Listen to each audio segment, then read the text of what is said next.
Hello everyone, it's Jamal Thomas. Welcome to the Progressive Soapbox. So let me check, see if my sound is up. Guys, coming on tonight, I'm going to have Cynthia McKinney. She's going to be on at 9:30. That should be a really good show. She's been in government. She's somewhat of a Twitter bomb thrower these days, and I'm fascinated by it. I want to hear behind the scenes. I want to hear what goes on behind the scenes, and I want to discuss politics from her particular vantage point of the world. That should be extraordinarily good show, 9:30 tonight. She chose the time. That wasn't me. She's like out of the country. Is what it is.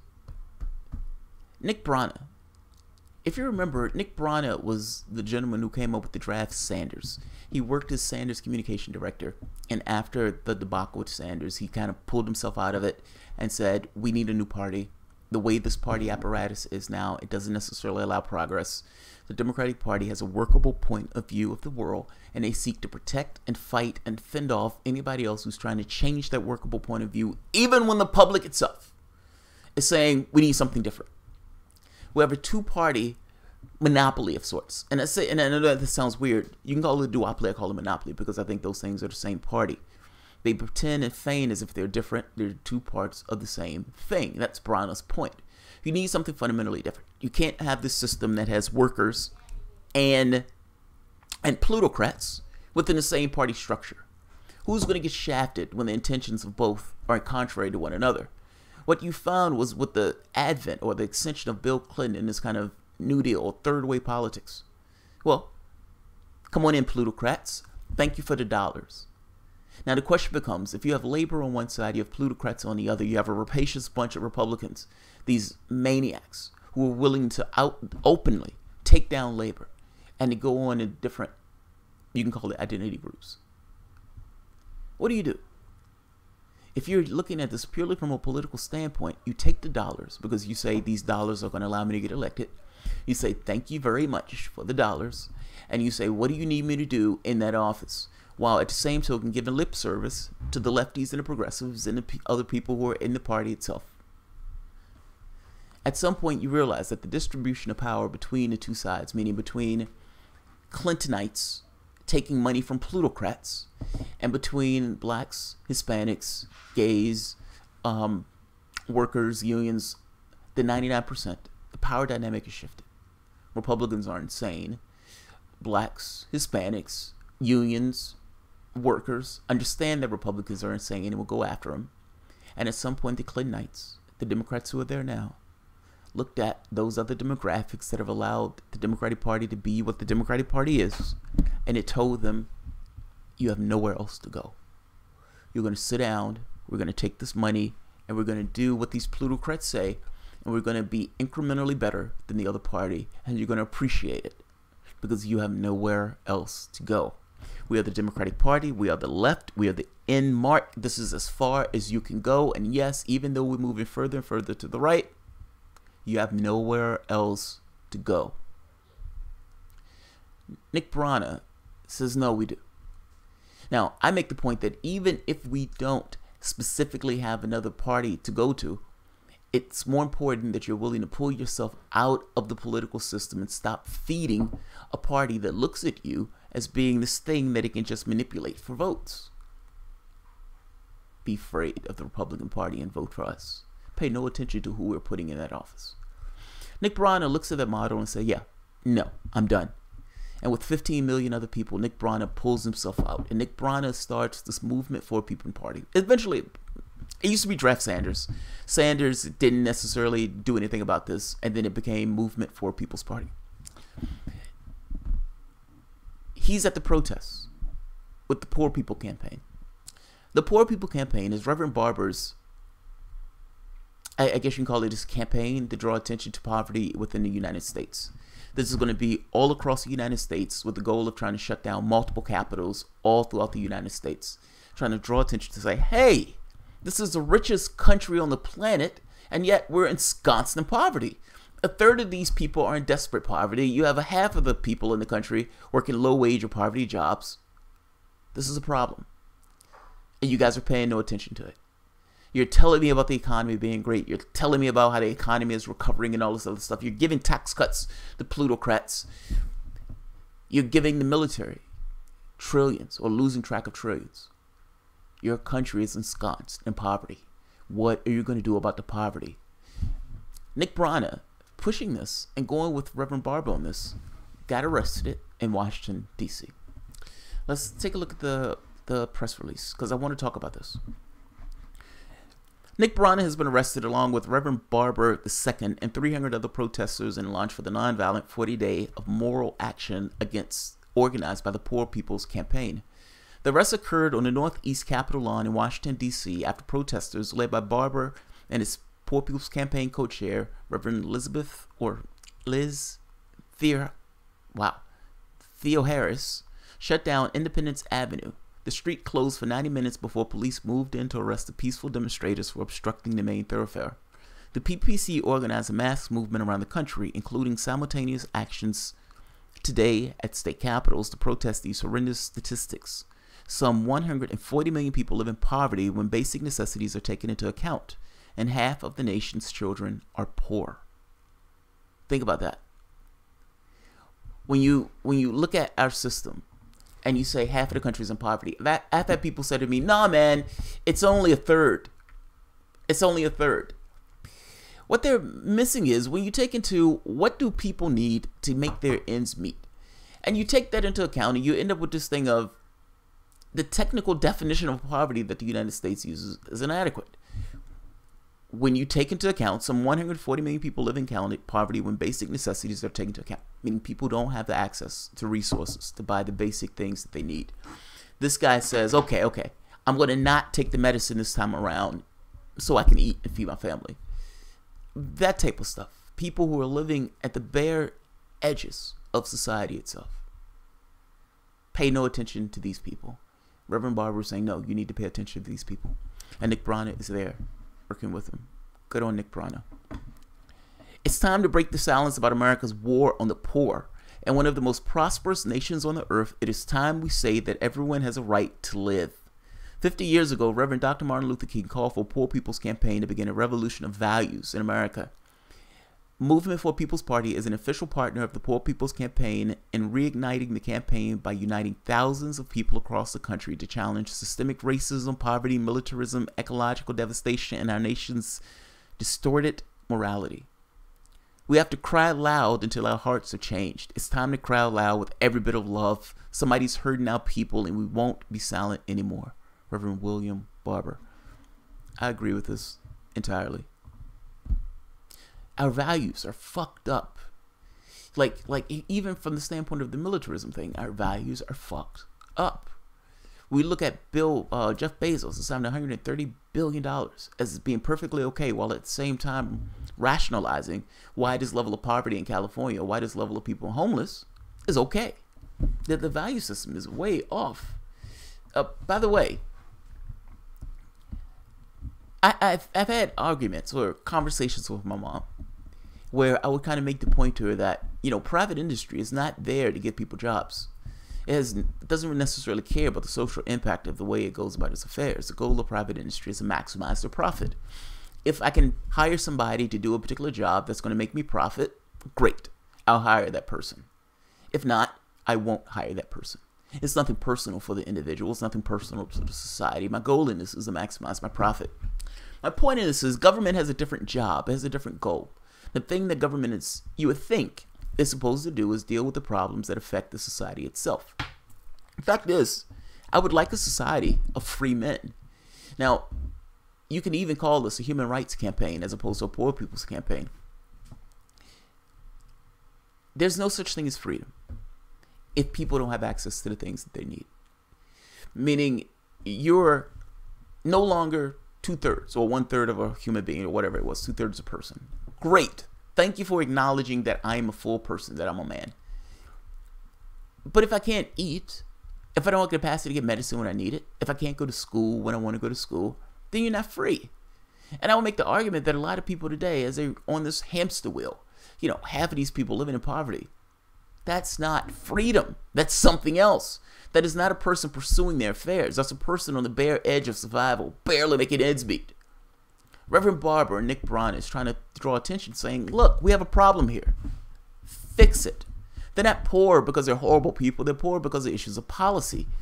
Meaning one law at a time, one policy at a time, one defunding of a program at a time, one clawback of the New Deal at a time. Your government has a different modus operandi, or at the very least it should have a different modus operandi as opposed to just making people rich. You're putting all of this money to the top 1% based on policy. Obama gave 95% of the wealth to the top 1%. Do you realize when Obama was in that office and he decided to protect Wall Street as opposed to really helping homeowners, black wealth, the people that supported him, collapsed. Blacks have a trivial amount of wealth in comparison to whites in this country, and the wealth collapsed because African Americans had most of their wealth in their homes. And once their homes went under, they also went under. Your government has a different modus operandi, or at the very least it should. The government, if the private sector is incapable of dealing with issues of poverty, meaning putting people to work, then the government should step in. If that means employment, federal jobs guarantee, then that's federal jobs guarantee. But I have to be honest, we need to start having this honest conversation about what do our system need to look like, because the capitalistic system is not necessarily doing the job that we need it to do. Any system, if you're being honest with yourself, has to deal with this thing of allocating resources in a way that the person can access those resources, either have something in their pocket that can hand over in order to get those resources, or at the very least have access to those resources. I'm leaving it open because I don't necessarily know what that is.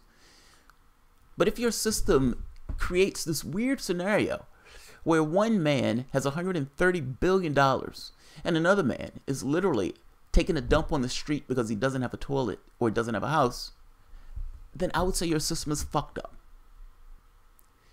What Rev Barber is doing, what Nick Brana is doing, what all of these people all across the United States is doing in this Poor People's Campaign is trying to draw attention to the fact that poverty is a problem. And you can even make an argument that it's to some degree of force. Imagine living in a situation where you're making a choice between drugs and whether you're going to eat. Imagine living in a situation where, yeah, you have a job and yet you're dirt poor with that job.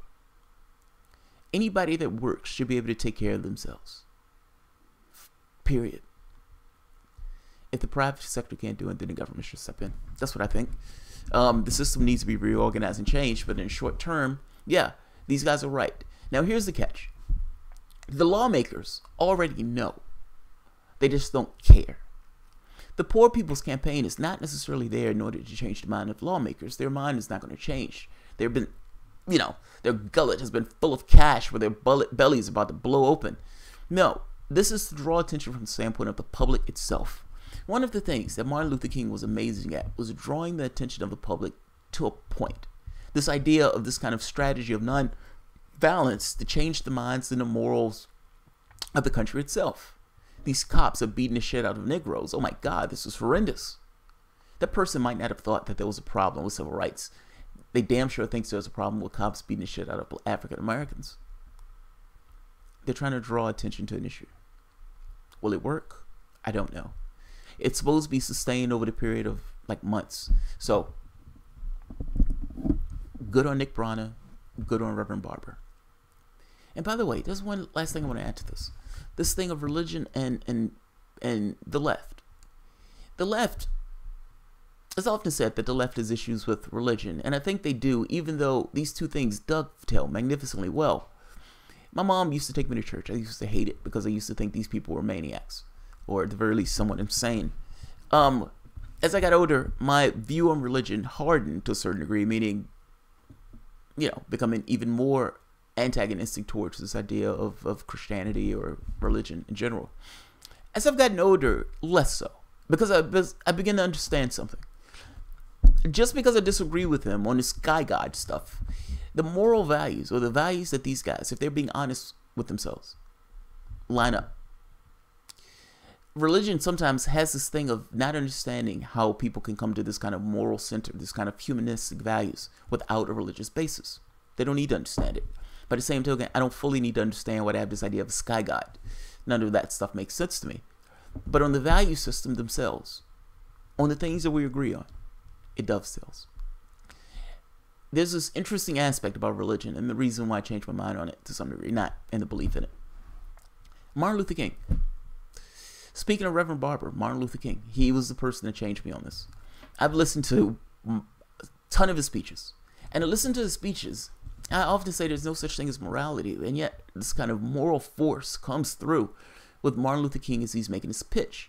Now, I say moral force, and maybe I'm biased as a human being saying that there's certain things as a human being I don't necessarily want happening to other human beings. And in that, there's this, this morality thing that comes up. Which is somewhat of a tangent. It comes through. Like, it comes through in these startling terms where you're listening to him and you're like, Jesus Christ, this man is right. I think the reason that religion is used in this context, if you looked at the civil rights movement, you could be forgiven for being mistaken to believe this was some kind of religious thing. Just like when you look at Israel and Palestine, you could be forgiven for believing that's some kind of religious struggle. Thing is, I think what takes place is people get ensconced in a particular way in their societies. And it looks like the way this society is will go on in perpetuity. This will never change. This will always be this way. There's no point in fighting against the system. You're going to get crushed. You're going to get a black eye. You're going to get a nosebleed. The cops are going to murder you. You're in this mindset that nothing changes. Religion goes beyond the normal mindset, though. Like, the whole point of religion is believing stuff that you can't necessarily put your hands on. You can't necessarily faith. It's all this thing of by faith. Many of the push, many of the struggle in this case is done on this idea that, no, I can't necessarily see the outcome of this, but yes, I'm going to push through it because I think by faith this is going to take place. Martin Luther King's choice in using nonviolence was a strategy. Even this thing of trying to shame the public into saying, this is what is taking place in your society. Deal with it. I don't think that would have worked without Malcolm X, if I'm being honest. Nevertheless, it did work to some degree. Democrats try to shove this part, this socialist part, out of him and try to focus purely on identity. But one of his main points, and I'll end it on this, and I'll take one of you two comments. They try to scrub Martin Luther King. One of his main points was there's no such thing as freedom without economic freedom or economic justice. Reverend Barber is picking up that mantle of sorts, you can say. And it's a good thing. Whether it's going to be successful or not, I'm not sure. But it's long past due. There's been economic warfare for the past 50 years. And even though, our society has this weird way of not necessarily want to talk about these kind of class dynamics, one side has been advantaging itself magnificently well, while the other side was too terrified to even bring it up. It's time to bring it up. So, let's see. Bob Marina said, when you go to knee-jerk crazy over things you can tie Trump to, that's a sure sign of Trump derangement syndrome. Somebody thinks I have Trump derangement syndrome. That's funny. Free Barber and Brana are peaceful army for the poor. Yes, they are. Oh, great. Here comes Reverend Jamal. Reverend Jamal. His TDS is flaring up today. Yeah, I don't have Trump derangement syndrome. I think you're in his ass. Crazy-eyed Trump supporters, too. Lot of lunacy out there these days. Bob, I got to be honest, dude. I think you're one of them. Because this is what I mean. What people say often says more about them than it really does about anybody else. My perspective of this gives away how I'm seeing the world and how I'm weighing these events. If you believe that I have Trump derangement syndrome, then the perspective that you're taking in order to have that is making me think your head is firmly in Trump's ass, which is a little weird. I would say pull it out. Nikki M. Town Hall with Bernie ran Intercept Channel. Oh, nice. I may cover that. I may cover that. These real issues is the fact in hopes of finding a real leader. Jamal ends up lauding people like Barber and Turner. Yeah, I think they're awesome. I mean, Reverend Barber doing this poor people campaign by itself is an amazing thing. And he's organized this all across the country. He talked about millions of people being involved in this, shutting down capitals in multiple states. I saw the one from Missouri. Apparently, my wife came back saying there was one in California. This is a good thing. Stop diffusing my stink bombs. I'm trying to fumigate the DMC. No, Bob. If you're going to throw out and say somebody has Trump derangement syndrome because it's like saying Trump did this from the environmental standpoint, and it's you naming it, and your response is you have Trump derangement syndrome because you said something that Trump did. Yeah, if Trump did something I don't like, I'm going to say it. Here's what it is. I would say that's one of those things you have to deal with. FTW all day. What up, folks? What happened, FTW all day? Bashar al-Assad. Will Bernie send more munitions to Israel to suppress those out-of-control Palestinians? Oh, that hurts. That hurts.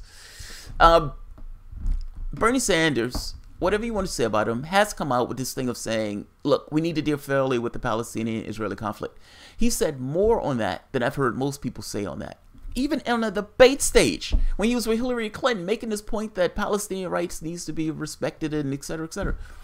That's not fair. That's not fair. Harris said that Israel has an alt-right government. They do have an alt-right government. Does anyone know what alt-right is anymore? I promise you, Israel's government isn't alt-right. They're fanatically to the right. I'll say it that way. They're fanatically to the right. Skip. That would be my assessment. And I know what you mean, Skip. It's like saying, how are you comparing what alt-right supposedly in America and then comparing it somewhere else? It's like their alt-right version in Israel. Look, the alt-right stuff, I don't. It's a right-wing government. It's a right-wing government. Jimmy Dore interviewed Peter Joseph. Yeah. I got to be honest, man. So I have a slight competition thing. I've always had it ever since I was a kid. Even since I was in high school, and I love Peter Joseph. Peter Joseph was the guy who was working with Jack Fresco. And you know how I feel about Fresco. And I saw Jimmy Dore do Robert Wolf. And I was like, fuck. He scooped me on it. Richard Wolff had already said he was going to do the interview when I saw before I saw the interview with Dore. Because I was like, damn it, Dore scooped me. And then he interviewed Peter Joseph. And I was like, motherfucker. Motherfucker. Peter Joseph wouldn't even take my email. And so this idea that Jimmy Dore was able to get him was like, God damn it. The human rights movement, yeah. Peter Joseph, that book is amazing. Jack Fresco had these really grand and great ideas in regards to how society could be arranged. It wasn't necessarily perfect because there is no such thing as utopia, and people and societies change, and those societies will always have to change in order to keep up with the needs of people based on what those people are trying to accomplish. I would say Peter Joseph, what he added to it was details, like facts and figures. So Fresco would say XYZ is the case, and Peter Joseph would say these are percentages in the research to back up what Fresco said in this case. He was adding details and specifics to what Fresco was having somewhat wide lines, if that makes sense. That book is amazing. Yeah, that book is absolutely amazing. Cheryl Brandon, Israeli government is built on terrorism, militarism, censorship, fear, etc., like the USSR before 1998. Hey, you can to some degree say it about us. We've had one party, the Democratic Party, literally shaft one of the candidates, has literally going out the way to try to make sure that their point of view is put out all throughout the United States, and is trying to bash third parties, like literally trying to keep third parties out of the process. That is one of the most undemocratic parties that you can come across. I just did the video where they were trying to have a loyalty oath to try to force people to essentially toe a particular line. It's fucking amazing. Absolutely amazing. Jamal, if you don't step up the YouTube Progressive Union, who will? If Jordan is down, he will get Jimmy on board, and on. Progressive commentators are our only hope. The next turn. I gotta be honest, I don't even know how to do that. I would love to do that. I don't necessarily know how to do that. And yeah. I would love to do that. It's a hard question, though. It's a hard thing to do. Because in my head is like, yes, I love that. But also in my head is, I have no idea how to pull that off. And also in my head is, also you need to make a living while in the process of trying to do those things at once. I feel you, man. I've mentioned the union thing before. Nobody gave support on it. Nobody seemed to like it. Nobody seemed to say squat about it. It's like, union, yeah. I think it had like 50 views or something. Just got on about Nick Brana. No, progressives and the People Party need Nick Brana. The people are desperately in need of a third party. Fallout of the case against Trump, Russia, and Assange. Yeah. Progressive Voice will lead the union you're speaking of, fall under his command. Why don't you go for Progressive Voice? Why can't you get PV to lead the union? Why does PV? Why can't PV lead the union, man? Why can't PV lead the union? PV be laying that shit down. Jamal, if you want to know more about right-wing morality, check out Kevin Cruz's book, One Nation Under... Oh, dude, I don't need to know right-wing morality. These are the guys that are perfectly okay with torture. These are the guys who are talking about let them die when they were talking about asking Ron Paul about whether you should let people down the street. These people are monsters. These people are monsters. That's not the entirety of the right. So, no. But let's be honest. There's a faction of the right that is that way. That is a faction of the right that is that way. You're better than all else. You have smarts for it. I don't know how to do this, man. He's a programmer. I can help. He's a programmer too. Robert Puque Ray. In Mexico, I had a guy getting mad at me about America. I asked why. Why so upset? His eyes welled up. He says, because I'm poor and you guys keep it like that. Wow. I'm going to end it on that because that's fucking epic. That's fucking epic. I love that. I am poor and you guys are keeping it this way. These things are policy. That's all I'm saying. Poverty is not just this pure individual decision and all this. No, this stuff is issues of policy. We as a society need to make a choice on what is the level, as us, as human beings, what is the level that we're willing to accept in order to live on. That's a choice that we make collectively as a society that says this is the floor of our society and nobody else is going to fall under that floor. We don't make that choice. We allow people to fall far, far below the living standards that a person should be able to fall. And we say the capitalistic system, the market is God and the market will take care of this in this kind of weird Ferengi way that the great river will find, get people to where they need to be. It's nonsense. It's policy. Rev Barber is trying to change the minds of the people themselves in the country. And I wish him all the luck in the world. Good job for Nick Brana, Get Drop, Rev Barber, and good job for the millions of people that stood behind him going to these capitals today getting arrested in protests for what takes place as normal politics in America. Good job. Alright guys, if you enjoy the content, please feel free to share, like, subscribe, and of course, you can always support through Patreon. Thanks guys.